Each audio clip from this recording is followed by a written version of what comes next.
Bismillahirrahmanirrahim. Assalamualaikum warahmatullahi wabarakatuh. Waalaikumsalam warahmatullahi wabarakatuh. Ikhwah wal akhwah, rahimakumullah. Bismillah, raditu billahi rabba bil islami dina bi Muhammadin nabiyya wa rasulah. Rabbi zidni ilma warzuqni fahma. Rabbi israh li sadri wa yassir li amri. Wahlul 'uqdatam min lisani yafqahu qawli, amma ba'du.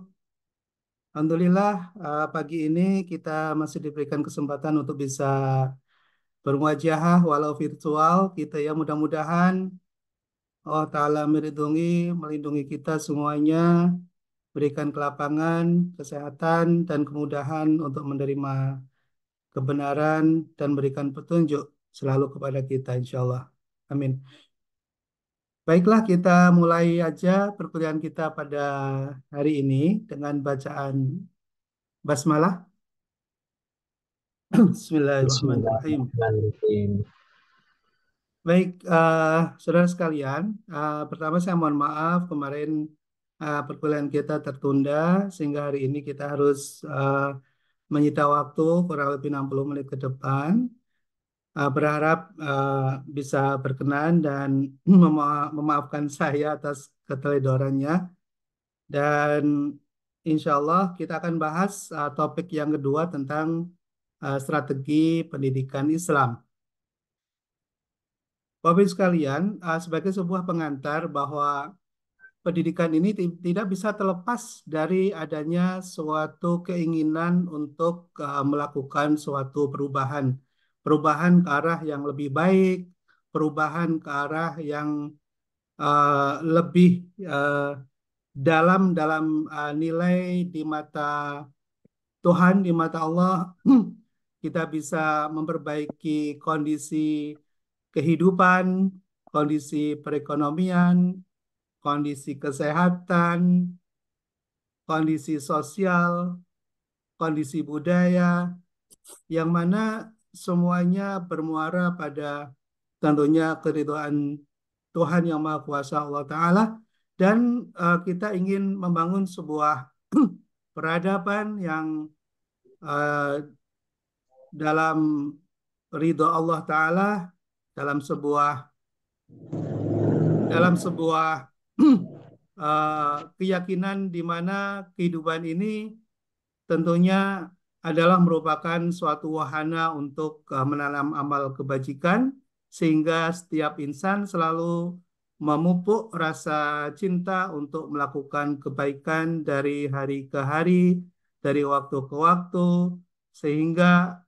perubahan secara menyeluruh dari insan-insan yang tercerahkan, dari mereka yang uh, sebagian dan bagian dari masyarakat uraba yang memiliki cara pandang yang baik, well knowledge, dan memiliki pengetahuan yang benar gitu ya untuk memberikan dampak dan manfaat bagi lingkungan dan sosial serta alam semesta ini.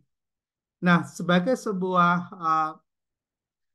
ilustrasi bahwa pendidikan yang kita harapkan adalah pendidikan yang bisa memberikan dampak perubahan ya ke dalam atau uh, ke arah perbaikan sosial, ekonomi, dan tentunya mengarah pada suatu uh, peradaban. Nah, kita mungkin masih ingat ya bagaimana spirit dalam membangun sebuah peradaban. Kalau kita misalnya melihat konteks perubahan yang terjadi misalnya di manapun di belahan dunia akan selalu diawali dari suatu belief ya, dari suatu keyakinan gitu ya, dari suatu keyakinan di mana keyakinan itu kemudian akan uh, memberikan suatu dampak terhadap cara pandang dan cara pikir, lalu kemudian cara pikir itulah yang kemudian akan memandu manusia dalam tindakan-tindakan kehidupan keseharian mereka. Nah, ketika kemudian kepercayaan dan spiritualism itu muncul, maka akan muncul sebuah kekuatan untuk melakukan suatu perubahan ke dalam arah yang diharapkan dan diinginkan. Misalnya kalau kita melihat ya bagaimana kalau mungkin cerita tentang keberhasilan Rasulullah sudah banyak yang bisa kita ungkap ya. Namun tentunya kalau kita mau melihat dari perspektif misalnya masyarakat Barat dalam membangun peradaban di masa pertengahan ke atas gitu ya, di Middle Age ya ketika masa kekhalifahan Islam cukup mulai tenggelam gitu. Ada sebuah ada sebuah fenomena pergerakan revolusi pemikiran yang mungkin kita pernah membaca dalam berbagai literasi, misalnya uh, kita bisa baca salah satu dari literasi yang ditulis misalnya oleh Max Weber misalnya di dalam bukunya Spirit of the Capitalism misalnya, bagaimana masyarakat Barat memiliki sebuah keyakinan spiritualism gitu ya, uh, untuk mencapai suatu keridoan Tuhan gitu melalui sebuah amalan duniawi begitu. Nah, ditulis oleh Max Weber misalnya mengungkap berbagai pemikiran awal ya ketika itu muncul. Nah, kebetulan Weber ini seorang sosiolog yang memiliki banyak riset dan ditulis dalam berbagai buku yang cukup monumental gitu ya. Dan salah satunya yang kita sebut tadi. Nah, di dalam keyakinan masyarakat Barat diawali oleh adanya sebuah epistemologi yang berkembang di awal ya ketika oke ya saya oke, maaf Mas Ritonga.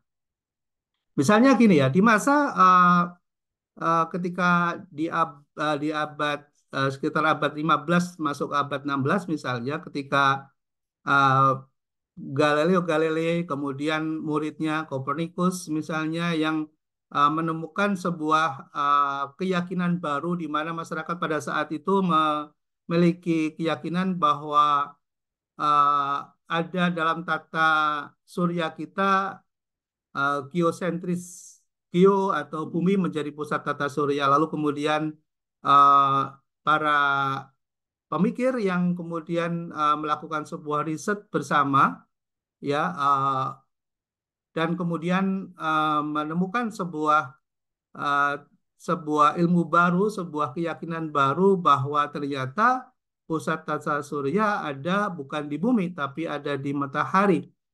Nah, sehingga muncullah yang namanya heliosentris. Nah, proses itu ternyata tidak mudah ya.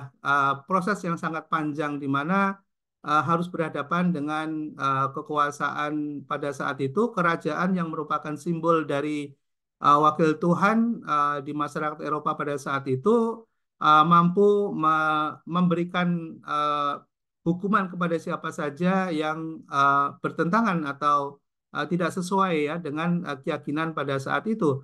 Lalu kemudian bergugurlah banyak berguguran para pemikir yang menemukan tentang bukti kebenaran-kebenaran baru yang muncul pada saat itu. Lalu kemudian muncullah sebuah pemberontakan ya ketika Galileo Galilei dihukum mati, lalu kemudian Kopernikus juga dihukum mati, dihukum gantung gitu ya. Para murid-muridnya kemudian membuat sebuah kesepakatan ya sebuah kesepakatan bahwa kalau demikian maka Tuhan telah mati gitu ya karena firman-firman Tuhan yang kemudian dikutip oleh gereja pada saat itu yang kemudian menjadi hukum kerajaan dan kekuasaan memberikan eh, suatu suatu doktrin bahwa apapun yang ada itu adalah sebuah kebenaran dan wajib dilindungi dan diperjuangkan. Lalu ketika ada kebenaran baru muncul, maka terjadilah sebuah benturan. Nah, kekuasaan di saat waktu itu tentunya memiliki sebuah kekuasaan yang mampu untuk melakukan penghakiman. Lalu kemudian yang dihakimi adalah para pemikir dan para peneliti saat itu scholar ya yang hidup pada masa itu kemudian mengalami uh, ya harus mati di atas gantungan gitu. Nah, ketika itu terjadi, maka muncullah sebuah pemberontakan pemikiran. Ada tiga ada tiga kekuatan keyakinan baru muncul, yaitu bahwa bahwa saat ini Tuhan telah mati. Itulah awal munculnya ateism. Lalu kemudian pertanyaan berikutnya sebagai bagian dari masyarakat akademis pada saat itu yang sangat kritis ya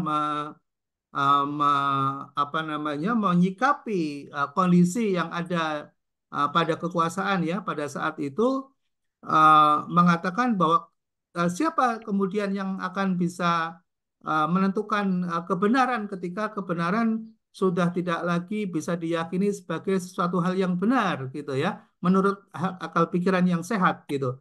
Nah, lalu kemudian muncullah keyakinan yang kedua bahwa kalau demikian maka yang bisa menentukan benar dan salah adalah manusia.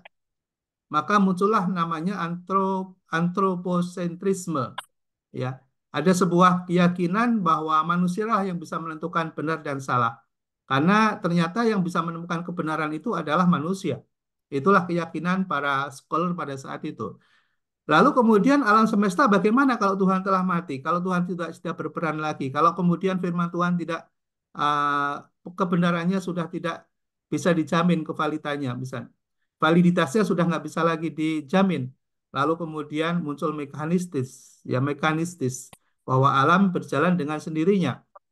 Nah, dari sebuah awal keyakinan itu kemudian ditambah dengan adanya sebuah uh, ya sebuah keinginan untuk menunjukkan kepada dunia bahwa kebenaran baru telah ditemukan, begini ya. Maka terjadilah aktivitas ilmu pengetahuan yang berkembang pada saat itu berdasarkan pada bebas nilai. Ya mungkin kita sering ya mendengar istilah ini, apa namanya bebas nilai. Lalu kemudian karena ilmu pengetahuan itu dikembangkan dalam sebuah doktrin dan terminologi dan epistemologi bebas nilai, akhirnya nilai-nilai keyakinan keagamaan menjadi dianggap tidak relevan untuk menjadi dasar dari sebuah proses pencarian kebenaran itu. Memang ini menjadi salah satu apa namanya mazhab ya dalam pemikiran yang kemudian kita sebut dengan ilmu filsafat gitu ya. Namun demikian, saudara-saudara kalian, ini menjadi sesuatu yang sangat menarik ya untuk kita pelajari ya, di mana kemudian itu merambah juga kepada sebuah keyakinan keagamaan ya. Misalnya di Eropa pada masa itu muncul berbagai aliran ya, berbagai aliran pemikiran. Salah satunya adalah Calvin misalnya yang sangat terkenal ya. Mungkin Bapak Ibu sekalian sudah sering membaca pemikiran Calvin. Bagaimana menerjemahkan tentang tujuan hidup manusia dan bagaimana Kristen misalnya memandang bahwa manusia yang mulia itu seperti apa gitu ya. Lalu kemudian yang dimaksud dengan call atau panggilan Tuhan gitu ya di dalam Bible itu seperti apa. Lalu kemudian pertanyaan lagi muncul bagaimana akhirat itu sebetulnya uh, yang sebenarnya terjadi gitu ya dan siapa sebetulnya yang akan masuk surga gitu ya dalam konteks kebaruan gitu. Nah, ini menjadi suatu yang menarik karena kemudian memunculkan sebuah komunitas masyarakat baru yang penuh dengan spiritualism yang lalu kemudian mampu menguasai hampir separuh dunia ya dalam praktek kapitalisme dan imperialisme masyarakat Eropa terutama yang didominasi oleh Protestan mampu menguasai hampir separuh dunia ya menjadi apa imperialis atau penjajah. Nah, itu pun karena semangat keagamaan yang sangat luar biasa. Mungkin kita bisa baca ya di dalam apa namanya di dalam buku yang ditulis oleh Max Weber tadi di dalam apa Spirit of Capitalism. Misalnya begini, ya misalnya begini. uh, bagaimana misalnya memaknai manusia yang akan menjadi wakil Tuhan dan akan masuk ke dalam surganya misalnya, yang dipahami oleh Calvin misalnya. Nah, Calvin mengatakan surga itu pertanyaannya adalah surga itu apa dan seperti apa gitu. Surga adalah kehidupan penuh dengan kemewahan. Surga itu adalah tempat penuh dengan kebahagiaan. Surga itu adalah tempat yang sangat menyenangkan dan tidak ada kita dapatkan di dunia ini lebih dari apa yang kita pernah alami. Semuanya surga adalah sebuah impian, tempat impian bagi semua manusia yang hidup di dunia. Itulah Calvin mengatakan begitu. Nah, pada tahapan itu mungkin tidak akan jauh berbeda dengan apa yang selama ini kita pahami ya dalam Islam. Nah, namun demikian, ini yang menjadi suatu yang menarik ketika pertanyaan yang kedua muncul, yaitu, lalu siapa yang akan masuk surga? Gitu ya. Pertanyaan masyarakat ya yang penuh dengan apa filsafat pada saat itu. Siapa yang akan masuk surga? Manusia seperti apa yang akan masuk surga? Maka Kelvin menjawab bahwa yang masuk surga adalah mereka yang mencirikan manusia-manusia surga. Ya, yang mencirikan manusia-manusia surga, pendukung apa penduduk surga, penghuni surga. Maksudnya apa ini? Gitu ya, maksudnya apa ini? Ini menarik ya untuk apa mengawali kita bagaimana membangun sebuah konsep pendidikan, gitu ya. Bahwa ternyata spiritualisme itu mampu membangkitkan sebuah semangat baru dan mampu mengubah sebagian dunia, gitu ya. Nah, diterjemahkan sederhana oleh Calvin, gitu ya, oleh Calvin, bahwa manusia calon penghuni surga adalah yang memiliki ciri-ciri seperti manusia surga. Manusia surga itu apa? Bahagia, nggak sedih, ya bahagia, happy, gitu ya. Lalu happy itu cirinya apa? Ya surga itu penuh dengan kemewahan. Kalau ingin mewah apa? Harus kaya, gitu. Harus kaya. Jadi salah satu kebahagiaan adalah kekayaan, gitu, kekayaan. Nah, maka mencari kekayaan adalah bagian dari salah satu mission, gitu ya, satu mission agar bisa mendapatkan kekayaan dan kebahagiaan. Maka kita mungkin barangkali pernah melihat ya masyarakat misalnya Kristen, Protestan misalnya yang meninggal sebagian hartanya itu masuk dalam peti mati, ya. Mungkin kita pernah melihat itu, gitu ya. Uh, karena salah satu asosiasi adalah bahwa menghadap Tuhan dengan segala kekayaan adalah sebuah kemuliaan, ya, sebuah kemuliaan. Dan itu adalah ciri-ciri yang akan masuk ke dalam surganya, gitu. Nah, karena itu kemudian menjadi sebuah apa sebuah keyakinan dan menjadi sebuah spirit itu ya. Lalu kemudian pertanyaannya adalah bagaimana untuk bisa mendapatkan kekayaan itu? Nah, inilah yang kemudian karena pemikiran tiga epistemologi menjadi sebuah paradigma baru yang kemudian mengilhami banyak masyarakat Eropa pada saat itu dalam membangun sebuah kerangka pemikiran yang kemudian nilai-nilai ilahiyah dan ketuhanan kemudian dilepaskan, lalu kemudian muncullah para pemikir seperti Machiavelli misalnya. Machiavelli mengatakan bahwa dan penganutnya sangat banyak sekali, bahkan di Indonesia hampir hampir sebagian politisi kita sudah menjadi anak didik Machiavelli gitu ya. Jadi Machiavelli mengatakan bahwa kemuliaan tertinggi itu adalah ketika kita bisa mencapai tujuan kita, gitu ya. Kita bisa mencapai tujuan kita, gitu. Nah, untuk mencapai tujuan itu maka segala cara bisa dilakukan, gitu ya. Segala cara bisa dilakukan. Segala cara bisa dilakukan, gitu. Nah, lalu ini menjadi apa namanya menjadi induk dalam filosofi ekonomi ya menjadi induk dalam filosofi ekonomi. Nah, lalu tujuan bagaimana? Nah, tujuan itulah yang kemudian diturunkan oleh Adam Smith. Adam Smith itu adalah seorang pendeta, ya. Adam Smith yang dalam bukunya The Wealth of Nations, dia menyebutkan bahwa uh, untuk mencapai kekayaan yang maksimal, yang optimum, harus dilakukan dengan cara yang efisien, ya, dengan modal yang sekecil-kecilnya, dengan output atau hasil yang sebesar-besarnya. Nah, itu pun diajarkan ya di berbagai di dalam forum-forum dan media pembelajaran kita ya, dari mulai anak-anak SMP ketika belajar ekonomi, itulah yang kemudian diajarkan gitu. Ya. Nah, ketika Adam Smith menjadi apa menjadi guru ekonomi dan maha guru ekonomi yang menjadi rujukan masyarakat scholar dunia, maka muncullah berbagai efisiensi, termasuk ketika bicara tentang bagaimana yang disebut dengan faktor-faktor atau economic resources, ya. Economic resources atau sumber daya ekonomi yang mampu menghasilkan nilai ekonomi adalah salah satunya manusia. Mungkin kita pernah mendengar ya bahwa ada faktor-faktor ekonomi, faktor-faktor produksi. Di situ kita mengenal ada 5M. Ini yang diajarkan dan sangat terbukti sampai sekarang, gitu ya.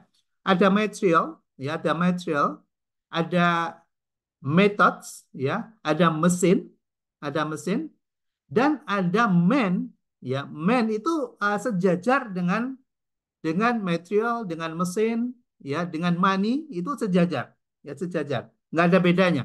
Artinya apa? Bahwa manusia adalah merupakan sumber ekonomi. Lalu agar murah dibayar, maka disitulah yang muncul namanya imperialism. Bagaimana untuk mendapatkan sumber daya ekonomi yang murah adalah dengan cara menjajah. Maka semangat menjajah adalah salah satu dari call atau panggilan Tuhan, ya, call atau panggilan Tuhan. Nah, silakan bisa dibaca lebih lanjut ya di dalam apa namanya Max Weber. Kebetulan saya agak sedikit mendalami tentang ekonomi Islam ya, sehingga saya sedikit sebut.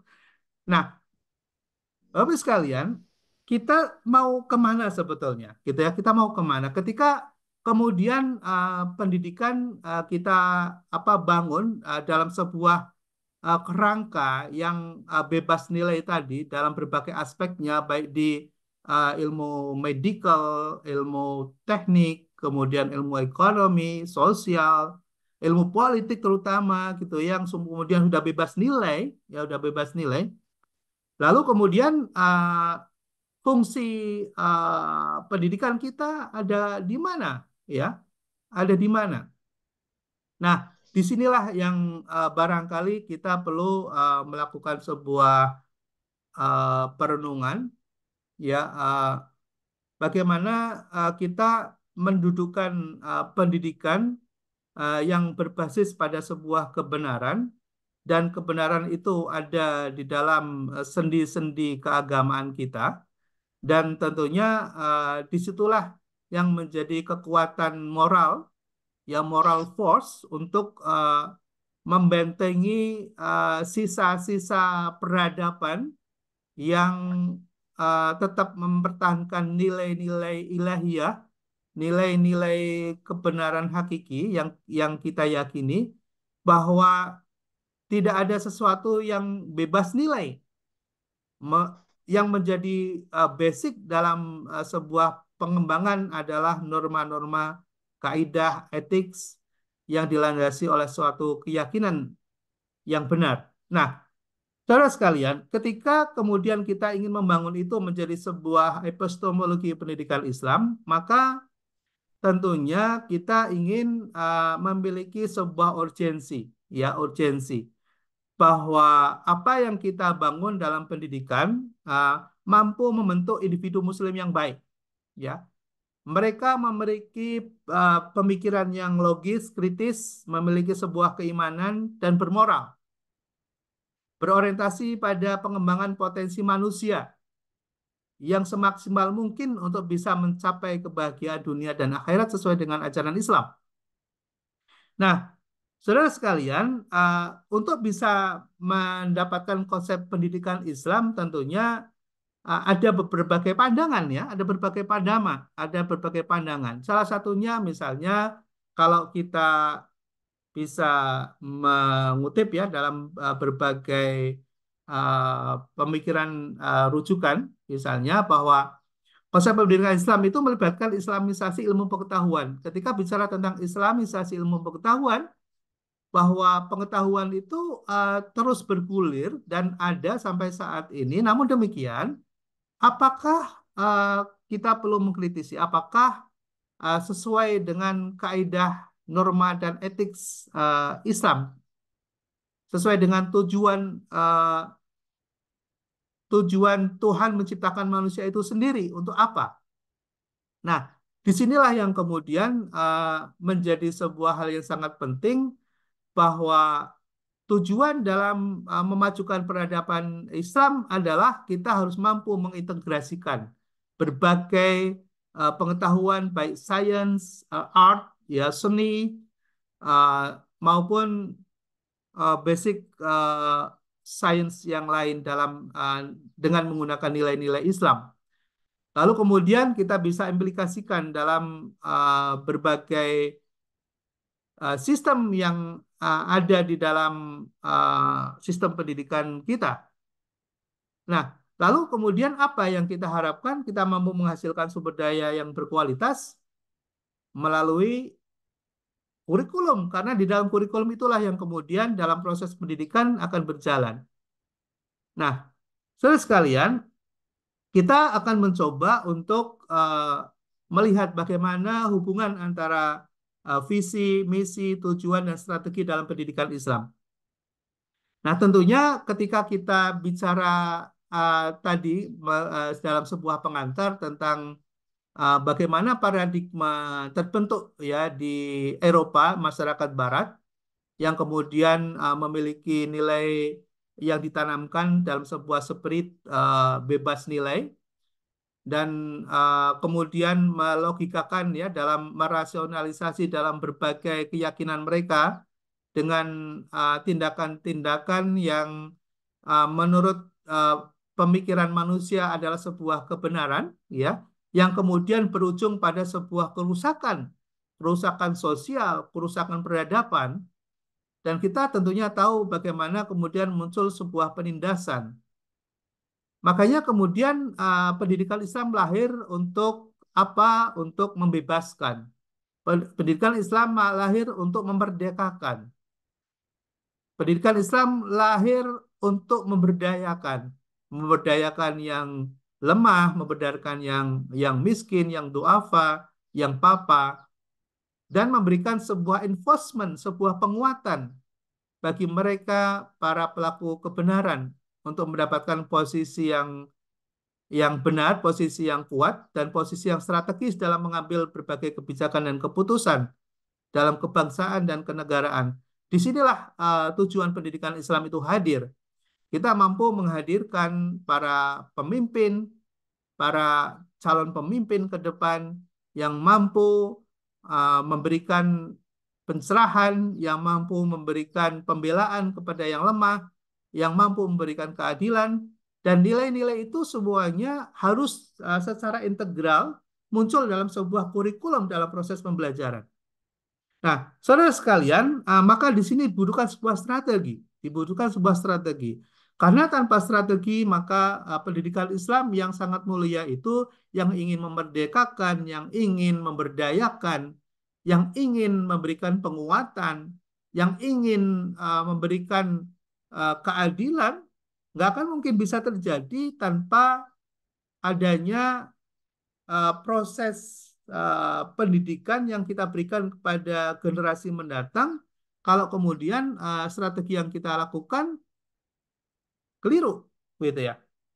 Nah, disinilah yang kemudian kita perlu memiliki sebuah pengetahuan bagaimana para calon pendidik ini, ya, semua kita adalah pendidik, ya pendidik minimal untuk keluarga kita, untuk lingkungan terdekat kita, untuk keluarga, masyarakat di lingkungan terdekat kita, apalagi yang kemudian diberikan amanah untuk bisa mampu menjadi leader di dalam suatu lembaga pendidikan Islam ataupun lembaga pendidikan yang lainnya. Maka Pengetahuan dalam menyusun visi, menyusun misi, menyusun strategi, kalau tidak memiliki value, kalau tidak memiliki nilai, maka nanti yang akan muncul adalah pastinya kita akan mengadop berbagai terminologi dan epistemologi yang muncul dari masyarakat Western. Nah, saudara sekalian, kita ingin melihat sasaran strategi itu sebetulnya di mana dalam pendidikan Islam. Ya, kita bisa uh, melihat di sini, uh, kita bisa menciptakan lingkungan belajar yang mendidik dan menginspirasi. Jadi, ketika kita ingin membangun sebuah lembaga pendidikan, maka kita akan berpikir bagaimana kita akan membangun sebuah lingkungan yang mendidik dan menginspirasi. Ini sangat penting sekali. Ya, ini sangat penting sekali. Kemarin ada sempat saya jalan ya di Senayan, itu ada baliho sangat besar sekali. Ya, baliho sangat besar sekali. Karena saking besarnya, walaupun kita sedang berjalan agak cepat di jalan gitu, sempat kebaca juga gitu ya. Ada tulisan dimanapun Anda berada, jadikanlah itu sekolahmu gitu ya. Lalu kemudian di bawahnya paragraf yang kedua singkat juga, bertemu dengan siapapun jadikanlah gurumu. Oh, ini menarik banget. Lalu di bawahnya itu ada tulisan Ki Hajar Dewantoro gitu. Wah, ini tulisan sangat singkat tapi sangat menginspirasi. Ya, sangat menginspirasi. Sangat menginspirasi. Mungkin sedikit cerita. Kemarin sepulang dari kantor saya naik taksi lalu kemudian ketemu dengan seorang driver gitu. Nah, driver ini uh, dia bercerita baru saja ketilang gitu ya, baru saja ketilang. Lalu kemudian dia minta maaf uh, uh, dan bla bla bla bla bla dengan segala kerendahan hati gitu ya. Lalu kemudian berakhir dengan baik ya tanpa harus proses panjang gitu. Dan yang paling menarik terakhir ya ketika dia katanya begini, ketika tiba-tiba tiba-tiba dia nyeruduk nyeruduk mobil di depannya, jadi dia bawa taksi nyeruduk di depannya gitu ya. Lalu kemudian berhenti orang di depan itu dan melihat ada sedikit kemarahan gitu. Lalu kemudian dia turun, kemudian dia mengatakan mohon maaf dan bla bla bla segalanya dengan segala kerendahan hati gitu. Berakhir dengan ujung yang baik juga ya. Jadi artinya uh, dia mengatakan kepada saya, uh, Bapak ternyata uh, ke lapangan untuk bisa memaafkan dan apa namanya meminta maaf itu sesuatu yang sangat ringan tapi kadang berat dilakukan gitu. Nah, ternyata mungkin karena itu adalah sebuah skenario Allah juga. Pada saat yang sama saya tiba-tiba dihubungin sama anak saya yang SMP itu.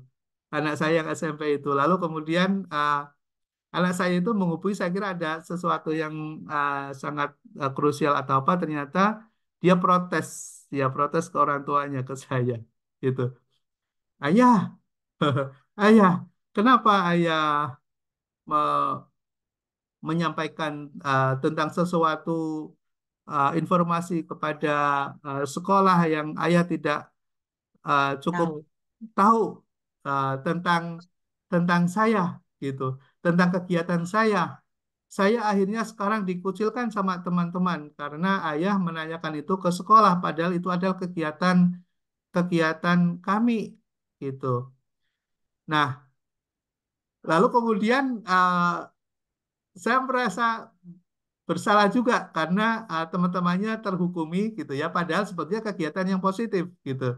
Tapi karena saya tidak mencoba ingin tahu dari sumber yang utamanya gitu ya si anak saya itu, tapi saya mencari tahu informasi lewat sekolah dan sekolah kemudian melakukan interogasi karena kebetulan saya komite sekolah gitu. Jadi ketika saya menanyakan sesuatu langsung direspon sangat cepat gitu. Nah, disitulah yang kemudian heboh gitu. Ya heboh dan akhirnya anak-anak teman anak saya itu merasa terintrogasi dan terintervensi lalu kemudian menyalahkan anak saya itu. Nah, anak saya protes. Ayah sebaiknya nanti jangan begitu lagi, nggak boleh. Ayah harus harus mencari sumbernya saya, gitu. Nah, disitulah saya sebetulnya sebagai orang tua, kemudian kadang ada ego, wah saya disalahkan gitu ya, saya disalahkan. Lalu karena baru saja saya cerita tentang permohonan maaf tadi, lalu kemudian langsung saya down, slow down. Saya bilang, nak, ayah mohon maaf, gitu. Ayah mohon maaf ya, ayah terlalu cepat mengambil keputusan, ayah terlalu cepat mengambil sikap, gitu. Dan ternyata adik merasa tidak nyaman, gitu. Nah, ketika saya ngomong begitu, nadanya mulai turun gitu ya. Maaf, Dik, nanti ayah akan perbaiki ya cara komunikasi ayah ke adik dan tapi adik juga harus transparan ketika memberikan informasi harus lebih lengkap ya kalau ke ayah gitu. Nah, nah disitulah yang kemudian turun, lalu kemudian iya ya, adik juga minta maaf. Nah, ketika saling memaafkan di situ ada resonansi yang berbeda, ada frekuensi yang berbeda, lalu kemudian eh, ketika ketemu secara offline pun tadi malam sudah happy lagi gitu ya. Kita nggak merasa ada sesuatu yang tertinggal. Kemudian uh, anak juga sudah selesai masalahnya, perasaannya sudah terkonfirmasi dan terklarifikasi gitu. Nah, ternyata saya dapat pelajaran dari seorang driver yang wise, yang bijak gitu. Ya, nah, inspirasi, menginspirasi dimanapun menginspirasi, gitu. Lalu kemudian memiliki pemahaman yang kuat tentang ajaran Islam, mampu mengimplementasikannya dalam kehidupan sehari-hari. Ini strategi, ya, ini strategi. Lalu bagaimana kita bisa mencoba mendesain hubungan, kita membangun sebuah visi. Nah, visi itu bagaimana? Lalu kemudian misi itu kaitannya dengan visinya nanti seperti apa? Lalu tujuan yang akan kita bangun bagaimana? Lalu strategi atau cara untuk mencapai tujuan misi dan visi itu bagaimana? Nah, inilah yang kita akan coba lihat contohnya. Oke, ini contohnya. Visi itu apa? Gambaran atau cita-cita tentang jangka panjang yang diinginkan oleh sebuah lembaga, ya lembaga pendidikan Islam tentunya. Ini ada contoh, ya. Menjadi pusat pendidikan Islam unggulan yang menghasilkan generasi yang beriman, berakhlak mulia, berkontribusi positif bagi masyarakat dan bangsa. Nah, saudara sekalian, coba lihat yang warna merah yang saya kasih warna merah di dalam slide ini. Ketiga, ketiga ada tiga rangkaian kata pusat pendidikan Islam unggulan menghasilkan generasi beriman berakhlak, kemudian berkontribusi positif bagi masyarakat dan bangsa. Coba perhatikan baik-baik. Apa ciri-ciri yang bisa kita inisiasi dari contoh ini? Silakan, ada yang bisa kasih pandangan? Ketika nanti kita akan menyusun sebuah visi, maka ketiga ciri itu harus ada. Coba perhatikan baik-baik dan kemudian boleh ambil kesimpulan. Ayo, siapa yang berani ngambil kesimpulan? Ada tiga ciri yang harus ada di dalam sebuah visi. Ayo Pak Ketua, Pak Ritonga, Mbak Nur Kaidah. Baik, izin Prof. Ya, mangga. Yang bisa saya lihat dari gambar ini, karena gambar ini dari dekat jauh ke depan, berarti visi yang pertama saya lihat adalah memiliki pandangan jauh ke depan. Yang kedua, Oke, karena ini jalannya dari depan ke dari belakang ke depan, maka ada tujuan, tujuan yang ingin dicapai. oke. Yang Terus, ketiga, tentunya ada rencana dari sini ke sana gitu ya. Mungkin Oke, begitu, Prof. oke, oke, good. Makasih masukannya ya. Ada yang mau kasih pandangan? Yang lain satu lagi ada? Saya Prof. Ya, mangga. Ya. Eh, Kalau menurut saya mungkin dari beberapa literatur juga Prof. Visi itu biasanya pertama dia merupakan cita-cita masa depan Prof. Ya, Kedua, melihat juga dari contohnya ini, dia biasanya kata-katanya itu visi itu singkat tapi jelas Prof. Dan yang oke. ketiga adalah dia realistis, artinya bisa Hmm, dicapai Prof. Seperti itu. oke. Makasih, Mbak Ayu. Makasih, Mbak Nurkaida. Oke, ya, saya coba untuk menyimpulkan. Oke, semuanya benar. Ya, semuanya benar. Tapi untuk membuat sebuah statement visi, nanti kita bisa lihat berbagai literasi. Di situ mesti harus muncul ada kata-kata superlatif. Ya, to be superlatif. Menjadi apa? Ya, menjadi apa? Kita ingin apa? Ingin menjadi apa? Itu akan muncul di situ. Statement to be-nya ada. To be untuk menjadi apa? Untuk seperti apa? Ya. Nah, kebetulan di sini adalah menjadi pusat. Ya, pusat pendidikan Islam unggulan. Nah, ketika unggulan itu sebetulnya superlatif. Nah, lalu kemudian ada output-nya yang dihasilkan apa? Ya, dari superlatif itu maka ada sesuatu yang dihasilkan yaitu output.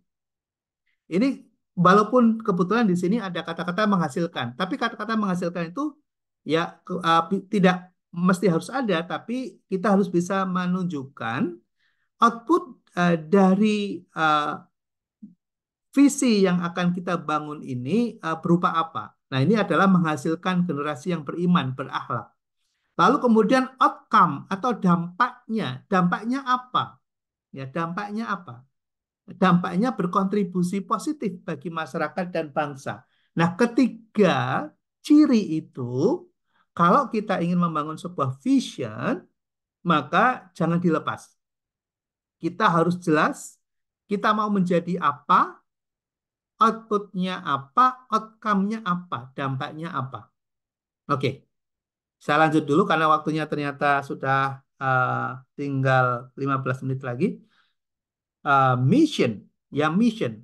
Nah, kalau mission itu apa? Mission itu adalah statement of vision. Ya, statement dari mission. Di sini ada kata kerja, yaitu kata-kata yang kemudian akan merujuk pada visi tadi untuk mencapai to be, untuk mencapai to be tadi, ya, untuk menjadi tadi, dan bisa memberikan output yang mampu menghasilkan output dan berdampak tadi. Nah, karena tadi adalah visionnya adalah menjadi pusat pendidikan Islam unggulan, ya di unggulan itu kan superlatif ya unggulan gitu ya, maka harus mampu memberikan pendidikan berkualitas tinggi ya. Nah, ini contoh.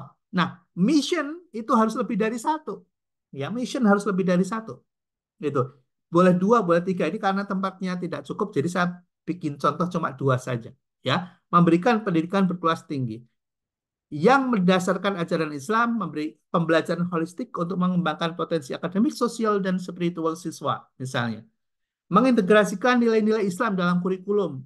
Karena apa? Kalau kita ingin menghasilkan output sesuai dengan vision tadi, maka harus ada integrasi nilai Islam di dalam kurikulum tadi. Dan kegiatan ekstrakurikuler untuk membentuk karakter yang berlandaskan pada moralitas dan integritas Islam. Ya. Lalu kemudian tujuan. Nah, tujuan ini harus bisa terukur ya. Salah satu cara menilai tujuan itu benar atau salah adalah SMART. Ya, SMART. SMART. Ada yang masih ingat SMART? Singkatan dari apa? Mbak Ayu? SMART? Saya lupa Prof. Bentar, Prof. Pernah. Oke. Prof. Pernah ya. Nah, Eh, S-nya adalah spesifik. Ya, ah, ya. spesifik. Ya, jadi harus khusus gitu ya. Khusus gitu ya, spesifik. Lalu kemudian M-nya adalah measurable, terukur, ya, terukur. Kemudian achievable, ya, achievable.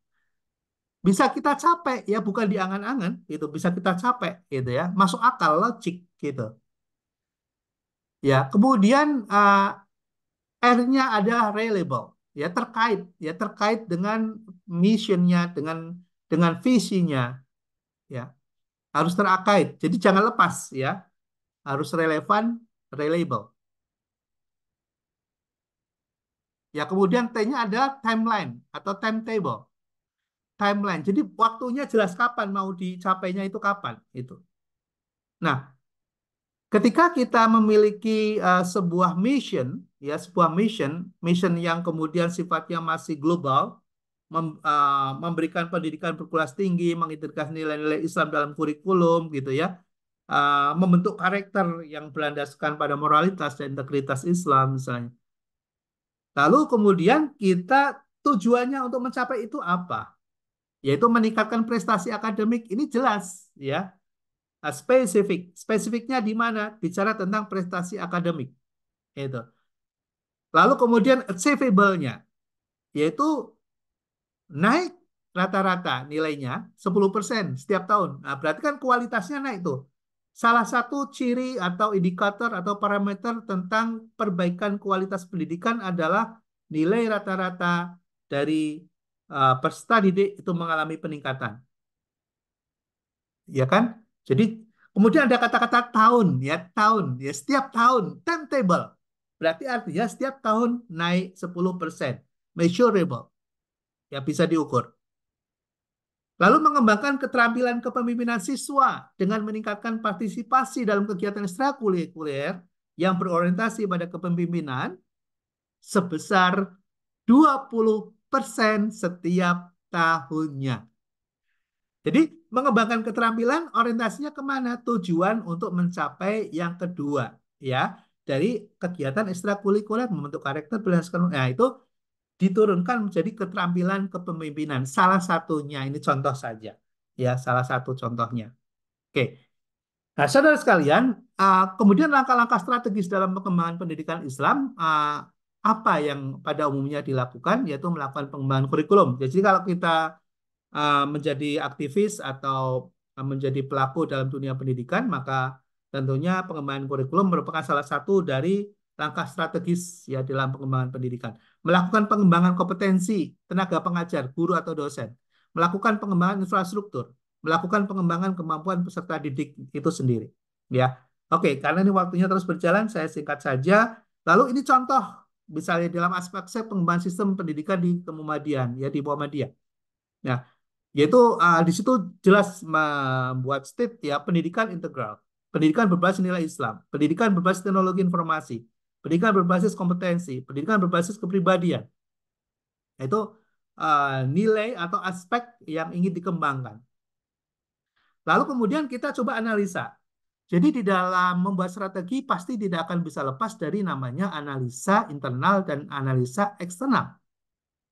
Nah, ini waktunya sangat terbatas, namun nanti teorinya seperti biasa nanti ada soal.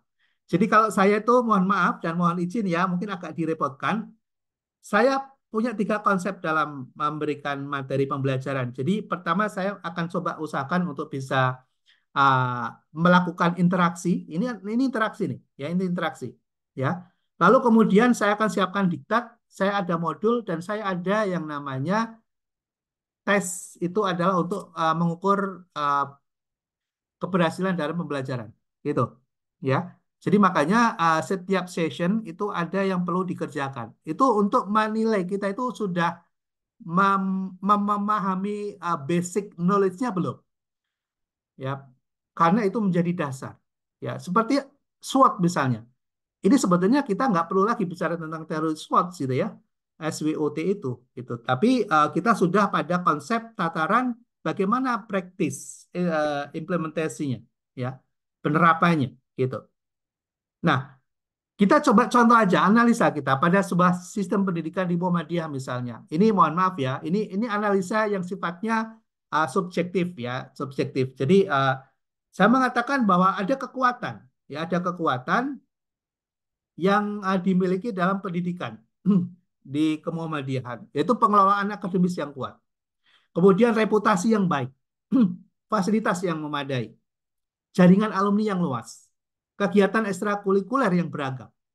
Oke, lalu kemudian kelemahannya apa? Kelemahannya keterbatasan sumber daya keuangan, kurangnya teknologi pendidikan. Wah, ini jangan marah ya kalau dikritik ya. Kurangnya penelitian dan inovasi, gitu ya. Kurangnya diversifikasi program, keterbatasan keterlibatan komunitas. Oke, saya nggak akan jelaskan lebih jauh. Ini analisa pribadi. Kemudian analisa eksternalnya. Tapi kita menghadapi sebuah opportunity di hadapan kita bahwa semangat untuk belajar agama ada di tengah masyarakat. Jadi ada peningkatan permintaan untuk pendidikan agama Islam. Dukungan dari pemerintah juga ada. Kemitraan dengan industri ada. Penggunaan teknologi pendidikan ada. Pengembangan program baru juga menjadi sebuah opportunity. Lalu kemudian lingkungan eksternal yang lain adalah kita menghadapi ancaman. Jadi kalau lingkungan internal itu adalah yang ada di dalam diri, ya, di dalam apa namanya self inner, ya, ada di dalam, ya, atau looking inward, gitu ya. Tapi kalau lingkungan eksternal adalah looking forward, ya. Nah, ini ada ancaman. Ada ancaman. Persaingan dari lembaga pendidikan lain. Regulasi pendidikan yang ketat, semakin ketat, ya. Perubahan demografis, ya, perubahan demografis, kemajuan teknologi juga menjadi sebuah ancaman, walaupun di situ ada opportunity juga, dan ada ketidakpastian ekonomi, ya, ada ketidakpastian ekonomi. Ini yang perlu ada apa namanya kesiapan untuk mengantisipasinya. Lalu kemudian strategi yang diperlukan apa? Nah, disinilah kemudian kemampuan kita dari hasil analisa tadi, lalu kemudian kita rumuskan, kita formulasikan dalam sebuah analisis strategi yang akan kita lakukan untuk langkah-langkah ke depan. Ya. Nah, di sini kita akan misalnya menyempurnakan program akademik. Ini langkah strategis. Meningkatkan penggunaan teknologi. Ya, karena kita sudah tahu kelemahannya tadi, ancamannya. Kolaborasi dan kemitraan. Jadi kalau kita ada kekurangan dana, maka jangan kemudian berhenti. Kita perlu ada inovasi untuk memanfaatkan resources dari luar. Dengan cara apa? Kolaborasi dan kemitraan. Lalu kemudian pengembangan program baru. Oke. Halo, cek. Iya, Prof. Bisa didengar, Pak. Oh, Iya. masih ya. Saya kira hang Ya. karena kok nggak kelihatan tadi Mbak, nggak kelihatan. Oke, ini sudah berpindah belum ya slide saya ya? Ya, masih yang menentukan, Pak. Baik. Kita lanjut nomor 5, penyempurnaan manajemen keuangan. Jadi terkadang begini ya, kita kesulitan keuangan bukan berarti tidak ada uangnya. Karena kita ceroboh dan kita tidak bisa mengendalikan cash flow kita dengan baik. Maka manajemen keuangan diperlukan. Harus ada enforcement, harus ada enrichment, harus ada strengthening, gitu ya. Kemudian penguatan komunitas dan jaringan alumni, penyempurnaan layanan dan fasilitas, kemudian rebranding dan pemasaran, ya. Nah, itulah bagaimana ketika kita melihat ada analisis internal kita dapatkan, analisis eksternal kita dapatkan, lalu menentukan langkah-langkah, menentukan strategi yang akan kita lakukan dalam rangka untuk memperbaiki kondisi dalam sistem pendidikan kita ini. Nah, terakhir adalah kesimpulan, ya. Jadi ketika kita menyusun sebuah strategi pendidikan Islam, maka secara epistemologis kita harus memahami secara filosofis, secara sosiologis, ya, kita perlu memahami kondisinya. Jadi existing condition kita seperti apa, itulah yang akan kemudian menjadi ilham dalam membangun strategi.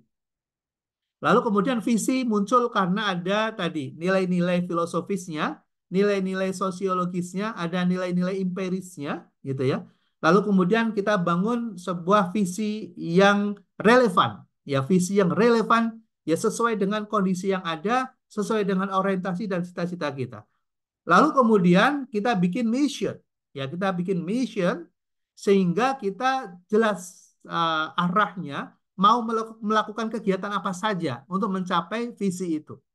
Ya, lalu kemudian buatlah sebuah action plan, rencana tindakan melalui sebuah penentuan tujuan-tujuan yang terukur, tujuan-tujuan yang relevan, tujuan-tujuan yang bisa dicapai, ya, tujuan-tujuan yang memiliki apa namanya proses pencapaian yang logis, ya, yang logik, gitu ya. Nah, kalau kita bisa menyusun itu dengan baik, maka kemudian kita bisa mengevaluasi, ya kita bisa mengevaluasi apakah visi, misi, dan tujuan kita ini sudah tercapai atau belum, ya. Melalui apa? Melalui sebuah analisis, kita menggunakan analisis eksternal dan internal. Lalu kemudian setelah itu lakukan sebuah rumusan untuk menentukan langkah-langkah strategi berikutnya. Perbaikan-perbaikan perlu dilakukan dengan berdasarkan pada kondisi yang real, kondisi yang benar, kondisi yang faktual. Ya, baiklah saudara sekalian, saya kira demikian perkuliahan kita 1 jam, ya 60 menit ternyata pas ini. Masih ada waktu 3 menit. Silakan kalau ada yang mau bertanya. Izin Prof. Ya, Aswir, Prof. mangga. Begini Prof, tadi ada sedikit catatan kalau saya menyimak memahami tentang visi ya Prof. Ya. Dan direlasikan dengan tadi tujuan, maka seyogyanya karena dari tujuan tadi ada timeline, otomatis di visi disebutkan juga dong Prof. Seperti misalnya menjadi pusat unggulan studi Islam misalnya Prof. Pada Ya. tahun 2030 di ASEAN. Jadi mungkin tidak hanya sekedar tadi masalah tempus yaitu waktu, tapi juga lokus. Lokusnya sudah global Prof. ASEAN atau mungkin sudah regional dan seterusnya. Jadi bagaimana menurut pandangan Prof mengenai visi ya? Apakah lokus tempus tadi itu dimasukkan Prof? Karena Ya. kan harus ya selaras dengan tadi tujuan tadi Prof. Satu Ya. lagi Prof, yang merisaukan saya ini mengenai tadi ya Prof, analisis SWOT dari sisi trade tadi. Mungkin persaingan kita sekarang itu dengan teknologi digital Prof ya. Itu tak terbantahkan bahwasanya apatah lagi kalau untuk kalangan atas tentu memilihnya apakah ini sekolah sudah AI driven belum? Kalau AI driven, saya mendingan tidak memilih sekolah yang tidak AI driven, tidak digital high hand begitu high hand digital. Demikian Prof. Terima kasih. Oke. Terima kasih Mas Azwir. Ini pertanyaannya sangat kritis sekali dan juga memberikan inspirasi ya. Jadi appreciate ke Mas Azwir. Jadi betul sekali. Untuk visi, walaupun itu adalah sebuah cita-cita jangka panjang, tapi akan lebih bagus kalau kemudian ada di situ jangka waktu, ya. Karena namanya visi itu bisa diperbaharui, ya bukan sesuatu yang tidak bisa diperbaharui, gitu. Karena ada perubahan kondisi, ada perubahan segala sesuatu yang tidak pasti dan sebagainya, maka perlu dilakukan evaluasi dan kemudian kita bisa mengganti suatu visi dengan visi yang baru, gitu. Maka tidak menutup kemungkinan dan akan lebih bagus lagi, misalnya Indonesia Emas 2045 misalnya, ya. Jadi kata-kata 2045. Nah, untuk bisa mengejar di 2045 itu pada posisi di mana yang kita inginkan dan kita harapkan dengan memanfaatkan bonus demografis kita, dengan memanfaatkan apa namanya potensi natural resources kita yang kemudian sudah apa namanya bisa dilakukan hilirisasi misalnya, kemudian wah itu ceritanya panjang banget lah begitu ya. Jadi kemudian akan berdampak pada tenaga kerja yang menjadi lebih terbuka terhadap lapangan pekerjaan dan sebagainya begitu. Nah, bicara tentang visi, membuat visi, saya sampaikan ke Mas Aswin dan seluruh mahasiswa apa yang tadi disampaikan aspirasi oleh Mas Aswin itu benar. Jadi bisa dibuat, ditentukan waktunya, bisa, gitu ya. Nah, tempat, lokus, yes, ya karena ketika kita ingin membuat visi itu kan sesuatu yang sebetulnya juga bisa kita capai dan jelas, ya. Apakah mau menjadi yang terunggul di misalnya di DKI, misalnya di Tangerang, gitu, di Jabodetabek, di Jawa Barat, di Banten, misalnya di Riau, misalnya, ataukah di tingkat nasional ataukah di tingkat regional di ASEAN misalnya. Ya, jadi perlu kita buat statement itu lebih jelas. Ya, tapi kalau misalnya ada juga ragu-ragu, mungkin nggak sih terunggul di ASEAN gitu ya. Ya udah diturunkan gitu ya, diturunkan ke nasional gitu ya. Oh kayaknya kita kok berat banget nih kalau nasional gitu ya. Kita ngadapin lembaga-lembaga besar nih. Ya sudahlah, di tingkat provinsi saja gitu. Provinsi dulu. Jadi disesuaikan juga ya, disesuaikan. Itu boleh. Nah, kemudian yang kedua tadi apa ya Mas Aswir ya tadi kedua? Yang kedua apa ya Mas? Izin Prof, mengenai tadi Prof, analisis SWOT kan ada ancaman. Oh ya. Jadi yang merisaukan itu justru sekarang teknologi Prof. Oh ya. Ketika teknologi ada, saya mendengar calon orang tua siswa, ini sekolah sudah AI driven belum? Kalau belum ya kami akan pilih sekolah lain. Nah, demikian Prof. Selentingan saja Ya. Prof. Ya. Terima kasih Mas. Ini menarik banget. Ini Mas Arwin itu sangat inspiratif pertanyaannya ini. Terima kasih. Jadi percaya atau tidak? Betul Mas, betul, betul. Jadi memang teknologi kita nggak bisa lepaskan. Percaya atau tidak? Saya membuat tulisan ini 2 jam loh Mas. Tulisan ini ada slide, kemudian ada paper tadi, paper yang saya share itu. Itu setelah saya sholat subuh. Ya, setelah saya sholat subuh. Ya, ini kalau kita tulis dengan apa namanya pikiran sendiri, lalu kemudian ketik, ya, dengan 10 halaman bisa selesai nggak Mas Aswin? 2 jam. Enggak, Pak. Susah Iya. kan? Ya, Mas Rizal yang jawab.